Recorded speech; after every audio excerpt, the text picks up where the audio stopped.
Beloved, welcome back to the shop. Today we kick off a new video series, an annual tradition where we start putting our wood cutting kit or our timber falling kit back into order. There's so much to cover on this, from chainsaws, filing, all the sort of things, that I'll break it up to individual categories, and I'll share with you tips and tricks that I've learned from professional loggers, and by the end of this you'll have a very good idea of how to put together a good chainsaw kit and everything you need to cut firewood into fall timber. Today we're going to be focusing on restoring our wedges. Now, wedges are a really important part if you're doing timber falling, and they get beat up pretty bad. You can see here, this is a large plastic wedge. It has a mushroomed end on it.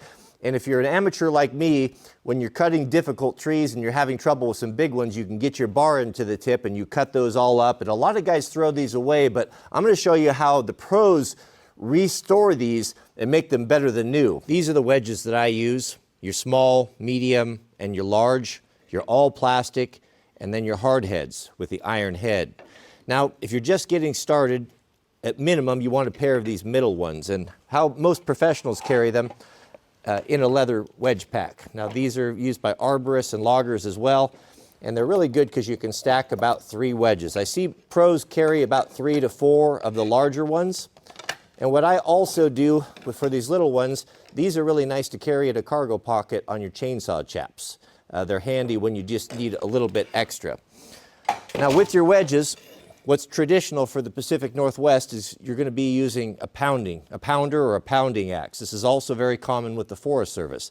This is unique to the Pacific Northwest in that it's a very heavy axe head. This one's a vintage one, but you can get new as well, of about 4 pounds. So pretty heavy. But the key is the short handle. This is not an axe that you're going to be going out and felling with. This is an axe that you're going to be used for chopping bars out, but primarily for striking wedges. And plastic wedges on vintage axe heads on the pole is just fine. Never, never, never hit steel to steel on a vintage or a proper axe. They're not designed for it. They're too hard. Metal wedges are designed to be pounded with mauls or with some sort of a striking tool. Splitting maul.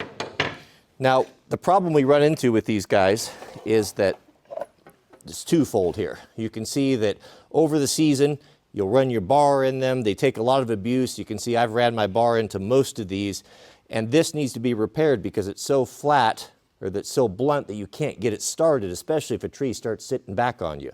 The other problem is here at the striking end, it starts to mushroom out. And if you don't address this, you can see you'll start losing big chunks and you can lose your wedge. A 4-in-hand is a woodsman's friend. It's a very versatile tool and very affordable. What you have is you have a coarse rasp and a coarse, more of a finer, a file, and you have a concave, a coarse and a fine as well. This is the only tool a guy needs to fit axe handles, and it's really handy for so many things. But this is what you're going to use, the rasp section, to start working this down. Your bench vise works best for this. If you don't have a bench vise, you can lay it flat on the table and clamp it down with a wood clamp. This, gentlemen, is why you always put a bench vise on the corner of your table.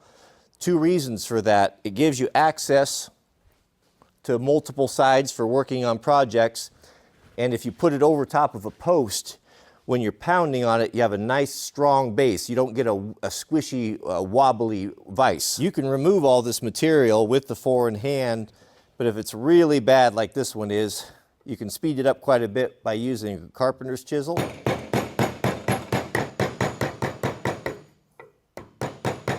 A chisel should be used with the bevel down. Reason for that is you can control the depth. If you start gouging too deep, you just change the angle. You try to chisel this way, it just drives and you don't have any control over it. So it's a little counterintuitive. Now, if you're smoothing, there is a place for using it flat, but for your rough work, you always work it this way, and that way you can control the depth. Speaking of chisels, every pro hoe should have 4 chisels. If I was going to only have one, I would start with a 3/4. 3/4 is about the handiest. 1 inch, half, and quarter make up a whole set.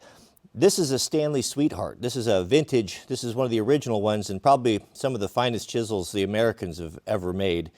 And they have reproduced the Sweetheart line with these. They're not quite up to the standard of the old ones, but they're pretty affordable, and I've used them for years, and I think that they're just fine. So this is the first one you should get, and then I would add a half, a 1" and then a 1/4. When you're using your chisels, never put a chisel down on metal. Always get a piece of wood and put it down on there. You spend a lot of time sharpening these, and you want to take care of those edges. And for goodness sakes, don't be the Philistine that pounds on those beautiful sweetheart chisels with a hammer. You never want to hit wood. You never want to use metal on it.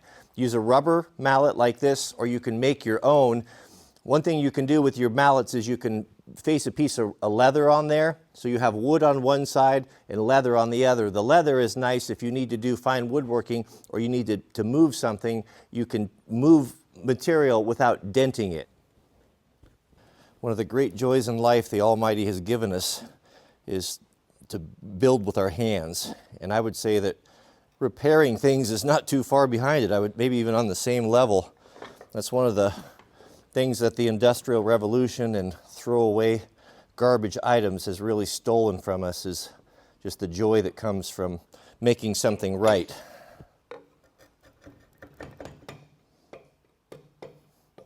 That looks pretty good.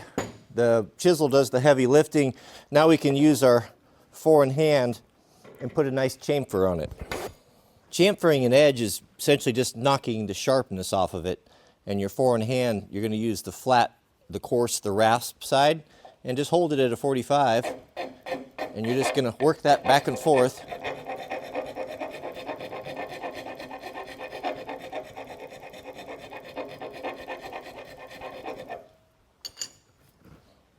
And we'll do all 4 sides. If you want to, you can use the flat, smooth side and just knock off anything you missed with the chisel.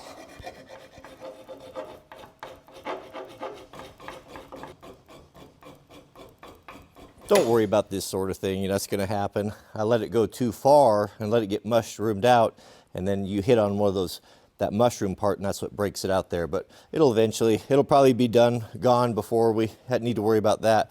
Now this last bit right here, just taken, you can just flatten that out a bit.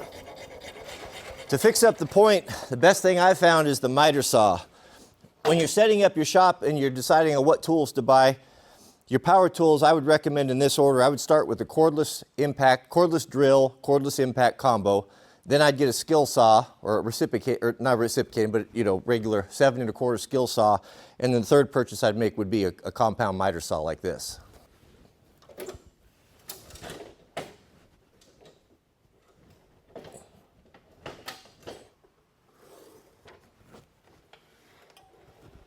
Something else the guy's going to want to invest in is a good set of hearing protection.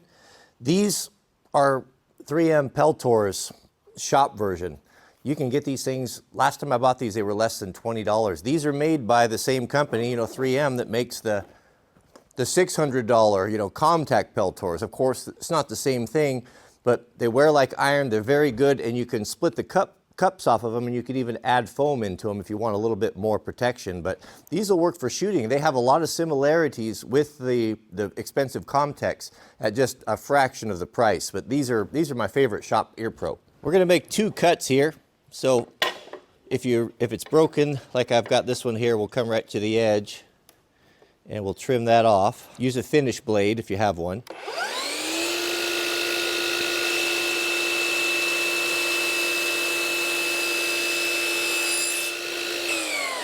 Now you set your miter saw at its most extreme angle. Pay attention to these. Sometimes they'll go further one direction than the other. This is 50 degrees full lock, and this is 60 degrees full lock. So the more angle we get here, the less work we have to do with the 4-in-hand.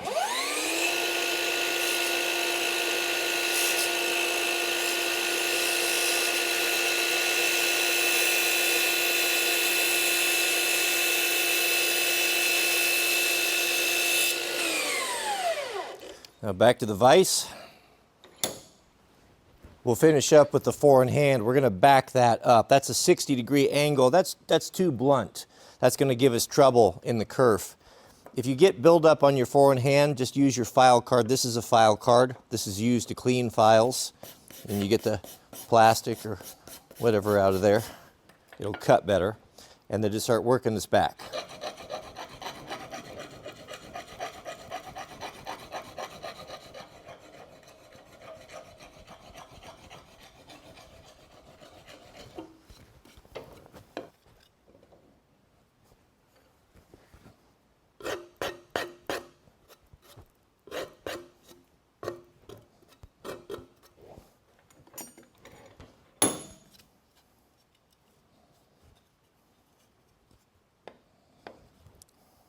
You can finish up, put your name on them. If you cut wood with your war band, everybody's got wedges, and it's at the end of the day, everybody's confused. So write your name on there so you know who's what's what. For your hardhead wedges, that's going to be a plastic wedge that has a bonded metal.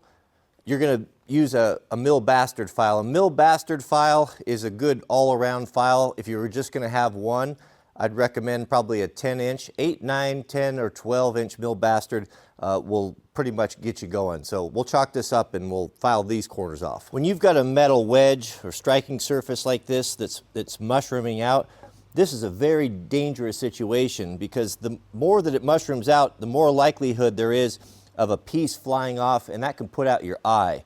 Whenever you have something where you're striking that starts to mushroom out like that, it'll happen. There's nothing wrong with it. They're designed to do that. Something's got to give. But be in the habit of knocking that off with your mill bastard file so that you don't lose an eye. Same thing as before, but a mill bastard file cuts on the push. Don't pull the file backwards. It'll mess up the teeth. Now you'll see guys back and forth, but an experienced filer, he may let it glide a little bit, but he's relieving the pressure. So a heavy pressure on the cut, and then as you come back, a light pressure, or take it off altogether. Now, it's important, you see the teeth, they run this way, to keep these clean, and clean with the teeth. Don't go back and forth. Clean with the teeth, clean both sides, because you can cut for a while, and you'll feel it when it stops cutting. Flip it over, and you got another cutting surface. If you don't have a file card, you can clean some of it off on your aprons. It will tear up your pants, so don't use your pants, but if you have an apron, they're pretty cheap.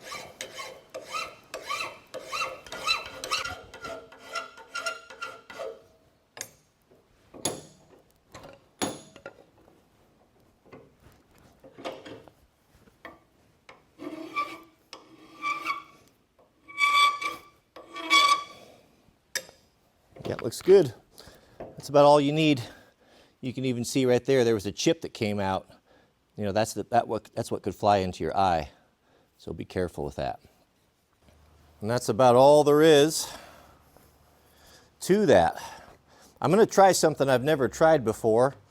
At the end of this video premiere, I'll try to start a live stream so you guys can jump right on over there and we can just hang out and finish the rest of them. I'm not going to bore you with finishing all those wedges. I think you got the idea, but we can ask questions, learn from one another. There's a lot of stuff we have to go through, so we'll go over essential parts a guy should have for your saw kit, what should be in your saw kit, what should be your what you might want to consider for your very first chainsaw chains. There's a lot of stuff, filing.